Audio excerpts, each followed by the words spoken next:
Welcome back to Slumber Stories.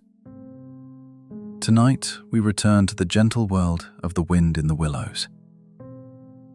In this second episode, Mole finds himself lost in the cold heart of the wild wood, but with Rat by his side and a quiet door waiting in the snow.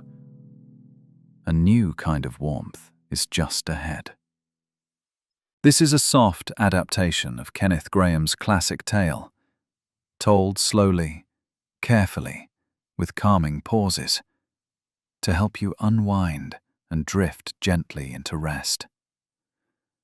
So take a deep breath. Let your body settle, and come with us now, back into the winter woods.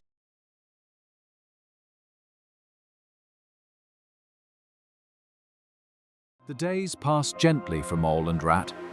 Life by the river settled into a warm rhythm of soft morning and quiet evenings, the kind where the air hums with nothing but birdsong and breeze. They spent hours drifting along the water, Rat paddling gently, while Mole gazed at dragonflies hovering above lilies. But as autumn deepened, something began to stir in Mole again, just as it had that very first spring day. A curiosity, a pull, a whisper of something just beyond the familiar.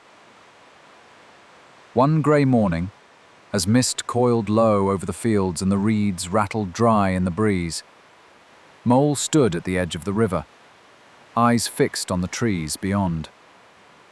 The wild wood. The trees were tall and tangled, their branches dark and whispering secrets. A place Rat had always warned against, but Mole's heart fluttered with quiet determination. That evening, when Rat was busy sorting through his fishing lines, Mole slipped away without a sound. The path to the wood was narrow, scattered with damp leaves and edged with roots that curled like sleeping snakes. With every step, the warmth of the riverbank faded behind him, replaced by the silent hush of deeper woods. Mole pressed on. He passed hollows and tree trunks riddled with holes. Somewhere nearby a twig snapped. A rustle. A whisper. He quickened his pace. Shadows stretched longer, darker, the air turned colder. Soon Mole realized he didn't quite know where he was. The path had vanished beneath layers of fallen leaves. Everything around him looked the same. Grey bark, brown branches, breath clouding cold. A distant howl rose and fell like a sigh on the wind. He began to panic. Turning left, then right, he stumbled blindly through the thickening fog. His little heart beat faster, his paws grew cold. He shivered. And then the snow began. Soft flakes at first, falling in a hush, then thicker, swirling, blanketing everything in white. He huddled beneath the roots of an old beech tree, trembling, alone. Rat had been right. He should never have come. Back at the river, Rat had noticed the silence. The fire crackled, the kettle whistled. But Mole's chair was empty. A quick search of the boathouse, then the riverbank, then the path. Rat's eyes narrowed. He knew. Without delay, he strapped on his boots, lit a lantern, and marched toward the trees. The wind tugged at his coat, the cold bit at his cheeks, but he kept going, calling Mole's name into the trees. Then, through the white and grey, he saw a shape curled at the base of a tree. Rat's breath caught. He rushed forward, boots crunching through the snow, lantern swinging at his side. The golden light bobbed and danced ahead of him, chasing away the shadows, until it fell upon a small, trembling figure. "Mole!" he cried, falling to his knees. The little creature stirred. His fur was dusted white with snow. His paws were drawn close to his chest, and his eyes fluttered open at the sound of Rat's voice. "Ratty," he whispered, barely audible. "I've got you now," Rat said, wrapping his coat around Mole and pulling him gently close. "You're safe." Mole leaned into the warmth, his body shivering less now that his friend was beside him. Rat's coat smelled like home, like riverbanks, reeds, and summer evenings. Mole closed his eyes briefly, and a breath slipped from his lips, slow and full of trust. Rat glanced up at the trees around them. The forest was thick and still, but the snow was coming down harder now, twisting in the wind. They couldn't stay here. "Come along," he said gently. "We've got to get you out of this cold." Together, they pressed forward. Rat carried the lantern high, its circle of light keeping the darkness at bay. The snow softened every sound, their steps, their breath, even the creaking trees around them. Mole moved slowly, leaning on Rat for strength. The forest deepened. Tall oaks loomed overhead, their branches heavy with snow. The wind tugged at their coats, but still Rat led them on, his steps steady, his eyes sharp. Then he saw it.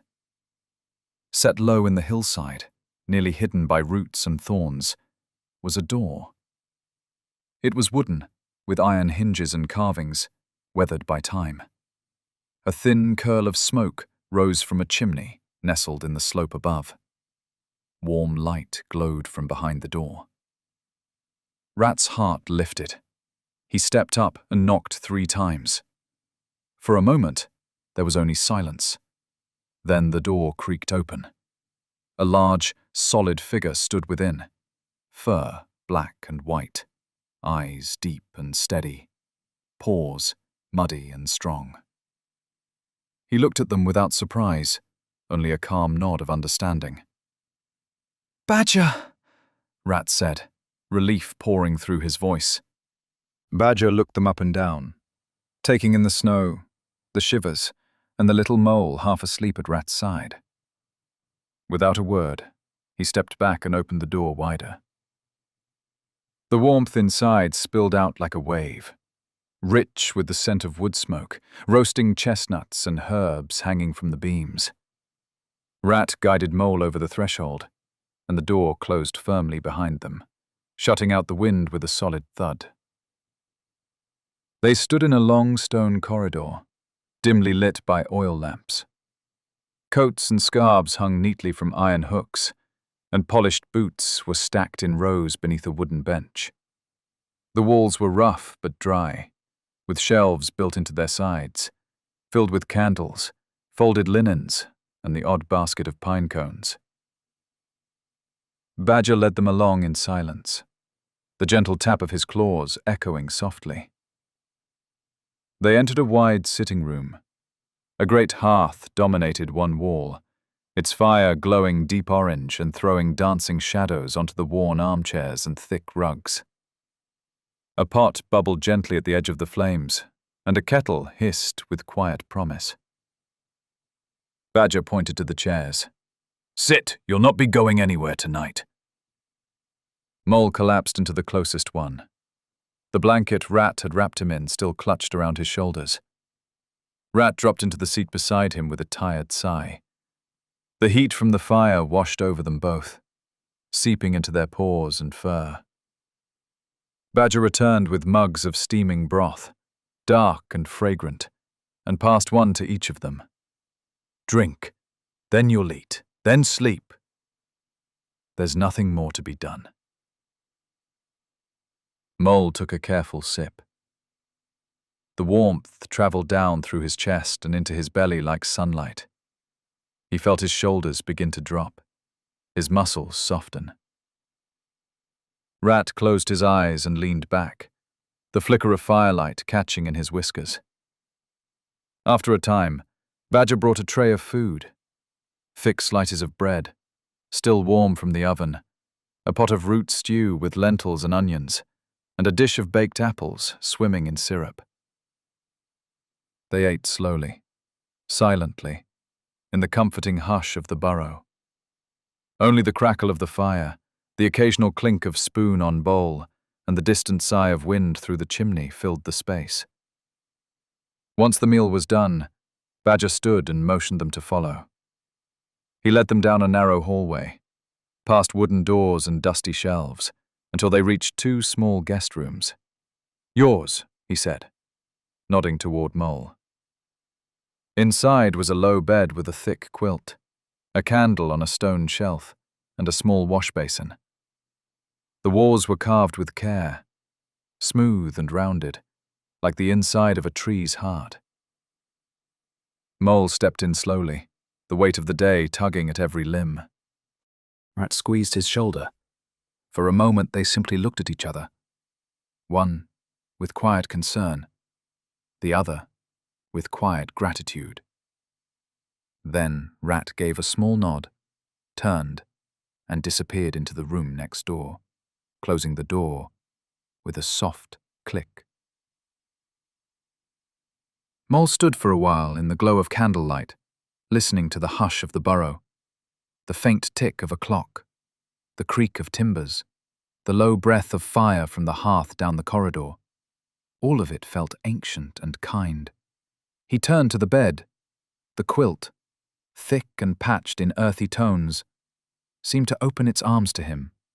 He climbed in slowly, the mattress dipping gently beneath his weight. The pillow smelled faintly of thyme and old linen. Wrapped in warmth, Mole lay back. The weariness that had tugged at his limbs now curled gently around him. His whiskers twitched once, then stilled. The candle flickered low. Its flame cast soft gold against the curved walls, dancing slowly, like a lullaby. From the hallway came the sound of Badger's slow, steady steps, then silence. Outside, the wind had softened, a whisper now, brushing against the earth above. No more stinging snow, just the still hush of a winter night. Mole took a long, deep breath and let it go. Then another, and another, and slowly, without even realizing, he drifted into sleep. Morning came quietly. A pearly light filtered through the small round window, gentle and grey.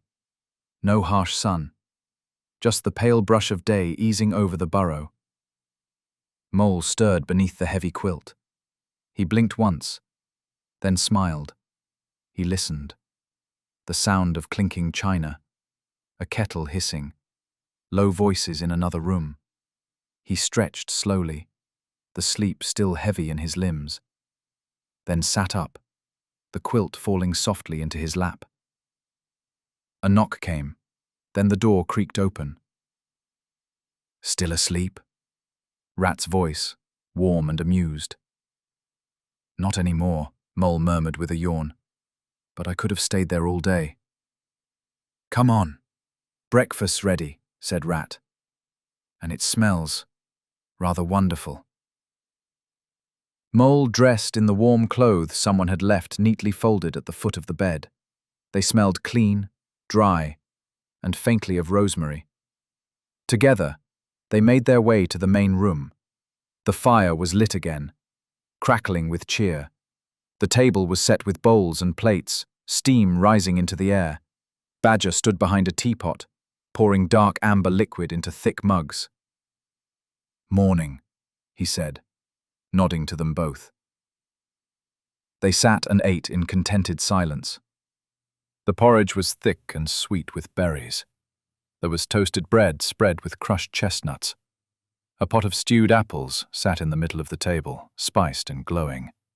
The warmth of the fire seeped into their bones as the meal went on.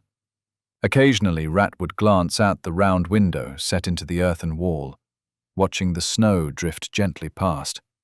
But there was no longer urgency in his eyes, only peace. Mole took another bite, slower now, savoring each mouthful.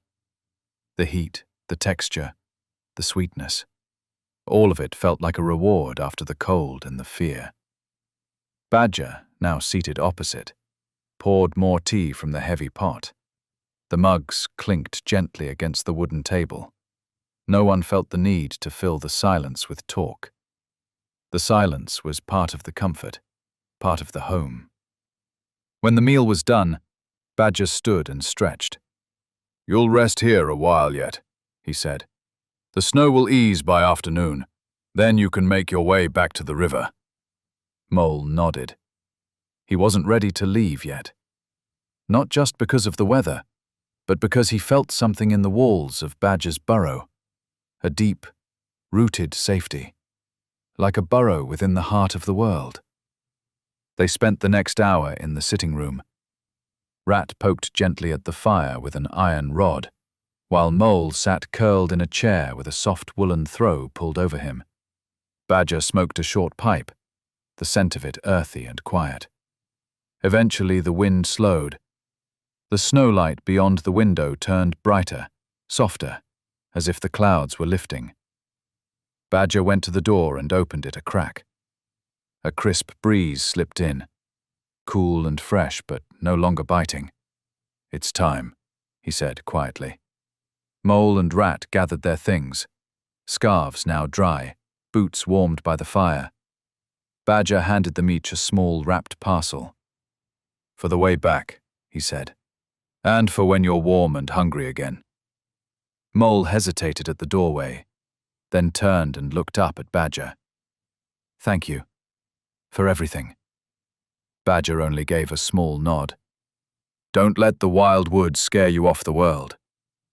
Just learn when to enter it and when to leave." With that, the two friends stepped out into the white. The snow had quieted. It lay soft and deep on the forest floor, sparkling in the morning light. Rat led the way with steady steps, the lantern still glowing at his side even in the daylight. They didn't speak much. They didn't need to.